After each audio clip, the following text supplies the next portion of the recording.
Hello, I am Wes from Wally Opus, and I am sitting across from Zac from Honeymoon Coffee Company. We are set up here in the Wally Opus Sound Studios, and we're excited to officially announce the launch of this new show, The Honeymoon Coffee Company podcast. I got to work on my cues from Wes here. He's giving me the look, and I'm dropping the ball a little bit. All right, give me another one. I'll be ready. So Zac, so I've known you for about 4 years, I think a little over 4 years, and since we've met, pretty shortly after we met, I think we started sharing content with each other, including podcasts. So podcasts have been sort of a through line of our relationship as friends, is stuff that you like, the stuff that I like, and now I think we're landing on stuff that we like. Yeah. You know what I mean?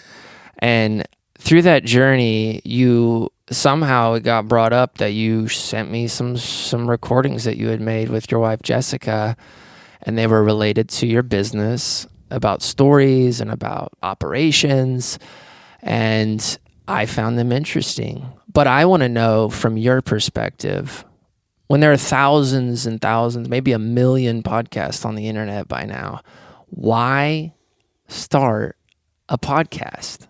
Why start the Honeymoon podcast? In Why 2023? are we doing this? Yeah. Yeah, you sound just like the voice in the back of my head when the answer to that question is, don't do it. Yeah. Which actually kind of, it mimics, a response I actually gave to one of our customers one time who had asked, should I start my own coffee shop? And I'm like, no, don't do it. We don't need it. Yeah. So in terms of is it needed? I think the answer to that is probably no. At least in terms of an audience or something Sure. like that. But for myself, and actually with Jessica as well, it gets to a point where you spend a decent amount of your time consuming something and consuming it not in a sort of gluttonous junk food. I'm using a lot of food metaphors here with the consumption, but you're getting something valuable out of these podcasts in this example. I listen to podcasts all the time. If there is a moment where I don't have a heavy cognitive load to where my brain can be thinking about whatever someone is saying while I'm swinging a hammer, mowing the grass, driving, something like that, I probably have a podcast on in that moment. And you listen to so many of them over time, and you sort of realize that you wonder, could I create something like that as well? So I don't know why everyone who created a podcast that I find valuable ended up creating them. And if it was to be inspirational or if it was just to scratch a creative itch. But for me, it feels like that scratching of the itch and discovering what might be out there in terms of interacting with an audience in a way that I benefited from so much over the last, let's say, 10 years of being obsessed with podcasts. When I listening to you talk about it, I was thinking, wait, why did I sign up to do this with you? But I bribed you. When you sent me those podcasts or those recordings, they were definitely just, which people will hear that in the first episode later this month in July, is the organic authenticity of you and your wife just sitting down, you and Jessica just sitting down talking. What I thought was, when I heard that, you sent me the first, what is now going to be the first episode, I listened to it. What I thought was when it was over, I listened to it with my wife and while we were just around the house. And when it was over, I had two thoughts. One was, I would listen to more of that. That's good. I would listen to another one of those because I can tell you guys are both, you're both aware, you're both smart people, you've had this experience, you're 7 years into your business, there's stuff there now. And also the connection with your relationship, which is the other part of this show, is that we're going to dive into the founders and the couple that are both, they're one and the same. And then the second thing I saw was there's a production value that could be increased with this, and we could add a show to it. And let's get those noisy birds out of the background, right? Yeah, and we need to fix those levels. Maybe I'll run this by Zac, see if him and Jessica would want to do some sort of show, So it's funny that after 4 years of knowing you, this is how all of this has manifested itself and come to a crossing point is now on our first true collaboration.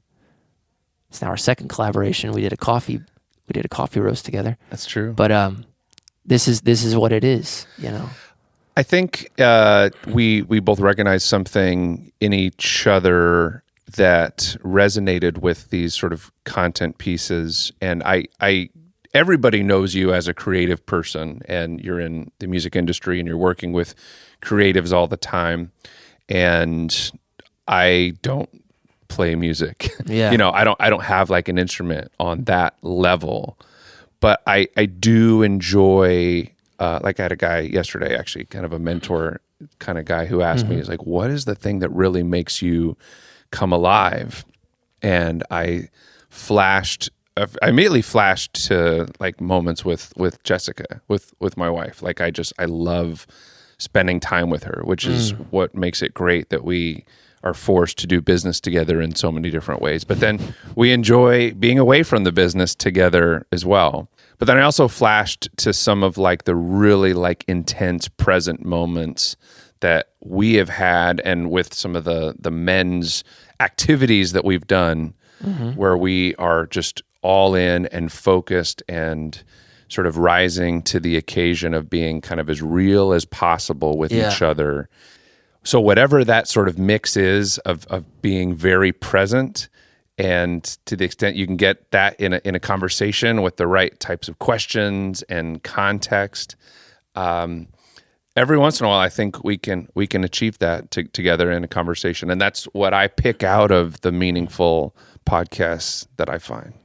Awesome. Yeah. So listening to you talk right there, you mentioned questions and context, and I think we'll provide some context, but the people, we're relying on the outside world to provide some great questions, as that is the premise, right? You believe in the power of a good question, I hear. Yeah. Well, and the feedback that you gave us of like, hey, this is interesting, and I want to listen to more of this. That makes me want to sort of turn this into a dialogue, or maybe even a Socratic dialogue of like, well, what about it was interesting to you, and what else would you like to know? Yeah. And so if we can turn this into a conversation with people who find it interesting, and they can submit questions on the website, that could be a really cool, interesting way for us to have more engagement with people who may be starting their own journey or finding themselves in the middle of a similar journey. And that's what we're hoping to experience. Yeah, it makes you think that during this journey, like, so if I have a question about something that's honeymoon related, or being a husband and wife running a company and growing and stuff, if I submit a good question to you guys are going to go on a journey of discovery of unpacking this question is for you guys. So I'm going to learn while you guys are like relearning or learning for the first time what in retrospect what Jessica was going through or what you were going through. I listened back to the first episode this morning, and I heard a little bit of that. I heard like just like, oh, I didn't realize, don't quote me on this shit, but like I didn't realize that that's what you thought at the time. I was just caught up in it because the blur of the experience when you're in the flow and when you're in the excitement of founding it and building it and hiring people and all this shit. We are now going to look back on that stuff, through these questions and probably look ahead in certain episodes as well. Yeah, when you say looking back, and this is a silly thing, but my parents, we were talking about names earlier before we started recording here. So my parents named me Zachary, and Zachary means God has remembered. And so as soon as I found that out, it helped to give me some sort of maybe arbitrary but like helpful sort of framing of the things that I tend to be drawn to, which is remembering something in a meaningful, special, holy, divine kind of way. Yeah. And so now that we have some milestones from our business and our marriage and our relationship to look back to in that way, are we remembering them perfectly as they happened? Absolutely not. We like How our memories. How boring. I walked to the door. I opened the door. Yeah. You were standing. Yeah. So we're going to be doing meaning making, and I think that actually is helpful to like recognize and lean into, and I think that it can be the secret sauce to a relationship that keeps that honeymoon spirit alive forever. If you look back fondly, whether you call it rose-colored glasses or whatever, Sure, on those early days, on those meaningful moments where things pivoted, where things shifted, where the world changed with something with you and your partner, that will help you in the shit that you go through on the day-to-day. I really believe that because we've experienced it together for the last 7-8 years. that's awesome. You dropped that little lesson when you got here, and I was telling you about we have 2 young children. We had a rough night. This is going on, then this happened, and then you were saying how if you can make those first 2 years of your marriage the honeymoon period, which is we knew of the honeymoon period when we got married. We knew that it was like a thing, and but if you could keep if that's it's like an incredible time to remember, then when you're having those 3-hour nights and you're up all night or you're in the middle of your company and you just got another cease and desist letter and your bank account is in the red, then yeah, like that remembering can fuel your present moment to keep going. Yeah.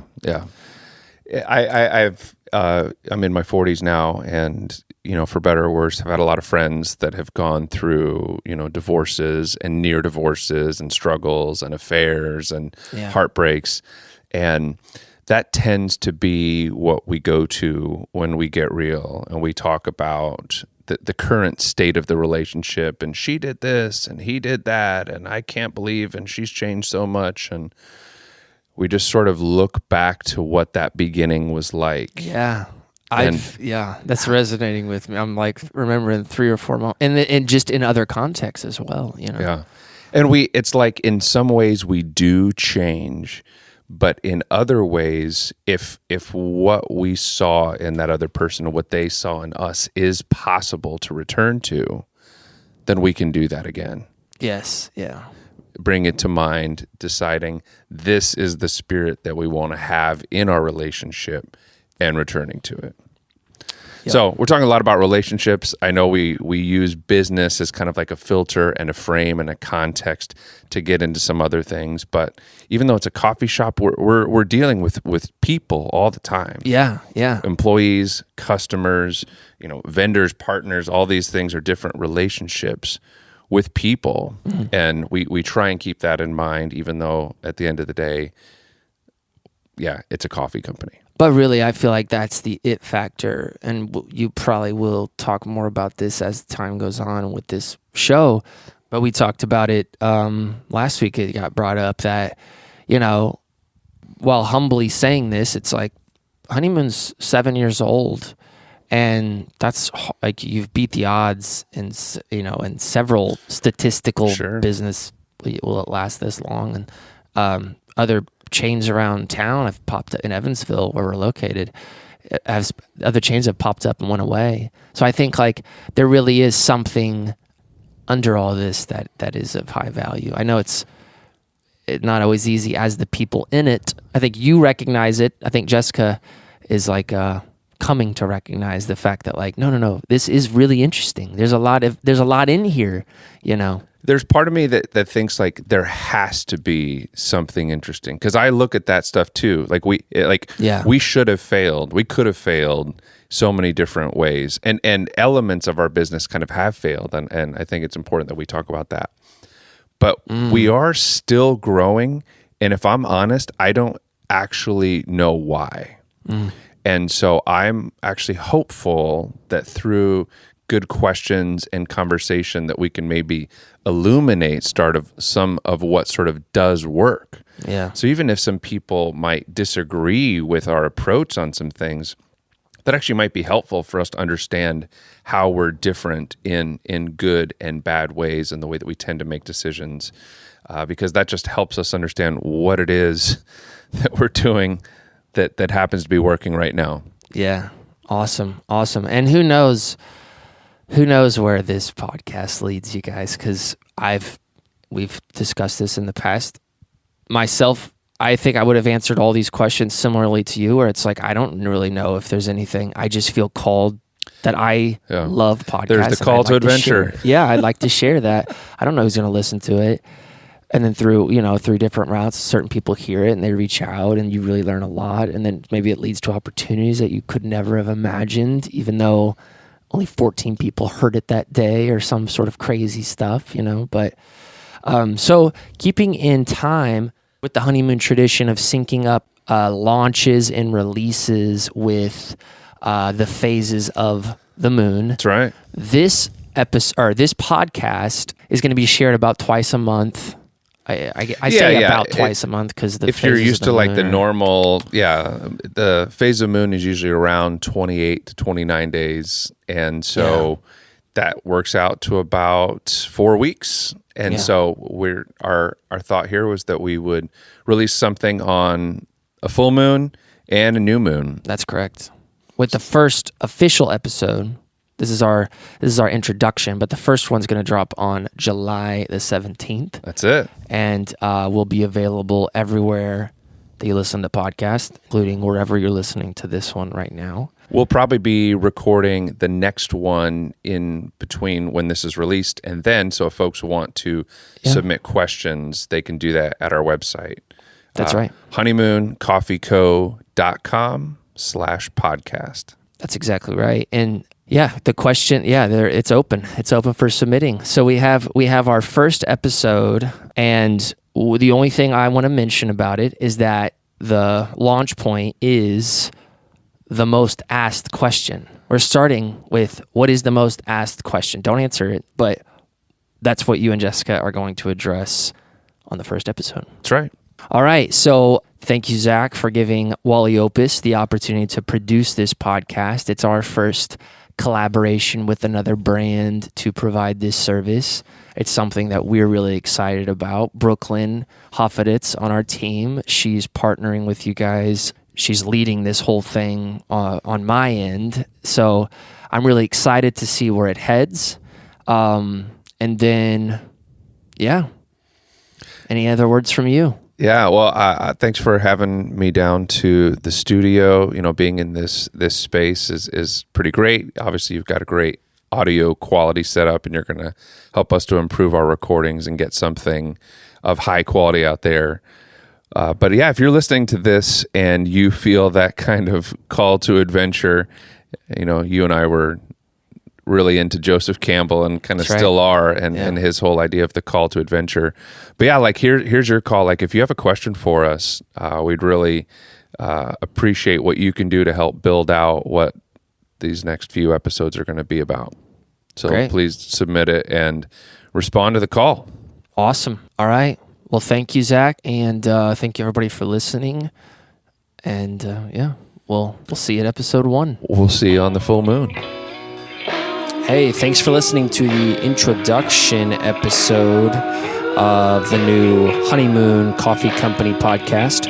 We thought it'd be cool to let you have a little sneak peek of what the podcast is going to be like on the first episode. There you go.